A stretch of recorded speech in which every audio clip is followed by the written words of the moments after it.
I wonder your thoughts on this. Michelle Obama, pretty effective surrogate for Kamala Harris there, speaking directly to young black men, young men in general. I just wonder if you buy this idea that we're seeing borne out in the polls, that Donald Trump as a Republican has a record level of support from young black men, and Kamala Harris can't seem to crack this. How do you see it? Well, first, let me offer these thoughts in my personal capacity. I was in Detroit, Philadelphia, and Atlanta, and I think the storyline that large numbers of young black men are moving to Trump is exaggerated and overblown, just like so much that comes from Trump world.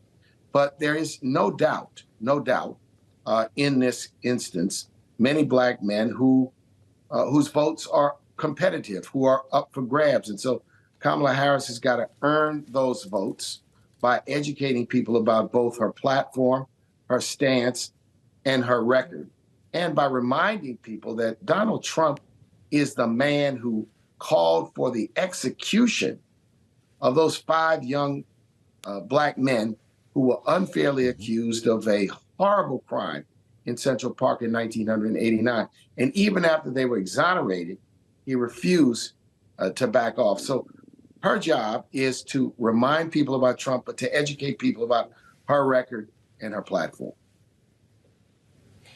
Well, Mark, we spoke about this group of voters on the early edition of Balance of Power. Joe spoke with John Levy, director of the Siena College Research Institute, and this is what he had to say, and we'll have you respond.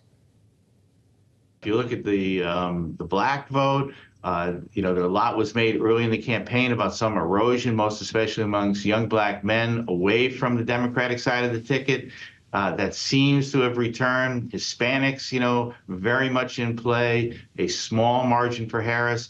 So really it's going to come down to these subgroups and who turns out at rates greater or less than what they have historically turned out. And that turnout, I think, Mark, is what you're alluding to, as you say she needs to earn these votes. She still has a week left, including a speech tomorrow at the Ellipse here in Washington. What does she need to say on the issues to earn them? I think she's got to paint the clear contrast between the future direction she would take the country and the direction that Donald Trump would take the country. It is a fault line between democracy and autocracy. And it is a clear distinction between 2 different approaches to the American economy, and not to mention many personal freedom issues like economic justice, like reproductive freedom, like minimum wage. A lot of these issues, these candidates are in different places on. I also believe quite clearly that it's a distinction between an approach to governing, which is about coalition building. It's about multi-racial, multi-religious, multi-region, multi-ethnicity, and Donald Trump's sort of divide and conquer politics. So she's got to make that case. So it's the balance of making a strong case for yourself while at the same time prosecuting the case against your opponent and striking that balance. You don't want to be too negative. You also can't just give a rosy 4th of July presentation as well. I think it's notable that she's going to the Ellipse.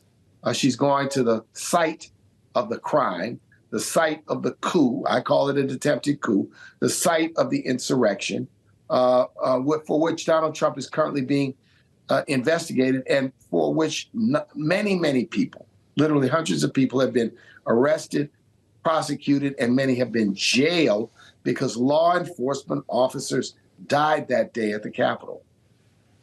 We had a pronounced, I think I can describe, conversation earlier this hour, Mark, about some of the rhetoric that we heard last night at Madison Square Garden. I don't know if you watched or heard any of this Trump rally, but there was a comedian who upset a lot of people with some of the jokes that he delivered. He was not alone. There were a number of folks who talked before Donald Trump who said things that I actually cannot say on the air as part of this question because I'd be fired. That comedian, though, who had the line about Puerto Rico that actually drew condemnation from the Trump campaign itself, also talked about a black man in the crowd, said that he carved watermelons with him. And I'm just wondering, Mark, as we heard people laughing at some of these lines, where you think we are with racial discourse here in 2024, because everybody's saying it out loud. this was an unforced error by the Trump and Trump campaign. And you can't distance yourself from speakers you chose and you should have vetted at your own rally. It is disappointing. It is troubling. It is surprising in some ways that here we are in 2024 and some people would laugh at condemnation, racial tropes, and racial stereotypes. I like to think we're bigger than that as a nation. I'd like to think that our leaders have always found a way, regardless of party, to rise above that type of garbage, that type of rhetoric, that type of hatred. But it seems that once again, whether it's January 6th, whether it's Charlottesville, that the Trump campaign is infected with racists, misogynists, haters, ethnocentrics, Nazis, and others. They have found a political home in Trump world. And the question on the ballot, one of the questions on the ballot, is that the direction that this great nation that is now on the brink of its 250th anniversary wants to take? This next president will lead us past this historic anniversary. And I just believe that we need leadership that's going to build us, bind us, bring us together, and forge a new direction. We have to turn the page beyond that. I think that that is contagious, just like tolerance and respect is contagious. And leaders lead by example. Well, as we consider anniversaries here, the National Urban League is also commemorating the 60th anniversary of the Civil Rights Act. And it does raise questions about equality, knowing the 2024 Equality Index lists Black Americans at 75.7%, 100% would be true racial parity. What do you say to voters in this demographic who think Donald Trump's policies may better aid getting to that 100% than Kamala Harris's? Boy, if you think that, you've done no research, you've done no reading, you're living in fantasy land.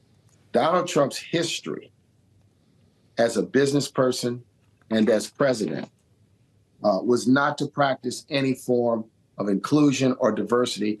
And he hasn't advanced one single policy. He inherited the Obama economy. Let me say that again. He inherited the Obama economy, which had experienced 75 straight months of job growth. And the biggest thing he did was not screw it up. And then all he did was add to the deficit with a massive tax cut for rich Americans. When he faced his first crisis, which was a big crisis, and that is COVID, he melted under pressure. He became discombobulated, unglued, critical, egomaniacal about it was something being done to him. And we wasted many, many, many months in effectively responding, when as a nation, we expect our leaders to bring us together and respond in a crisis. So those who think that, I say, check the record, not the rhetoric. This is a test of not style, but substance. And the Harris effort, and I think the Biden effort, people criticize Joe Biden, some unfairly, because he took an economy which was in the ditch and helped to bring it back to where we have not the economy we want, but a better economy than we had the day he took office. And that's what I think people should remember. I like to clear the record. Donald Trump wants to run away from his last year in office. Talk about his first 3 years when he inherited the Obama economy. Pretend as though the last year didn't happen. Well, guess what? I remember those days where 50 million Americans were out of work, where thousands of Americans were dying each week.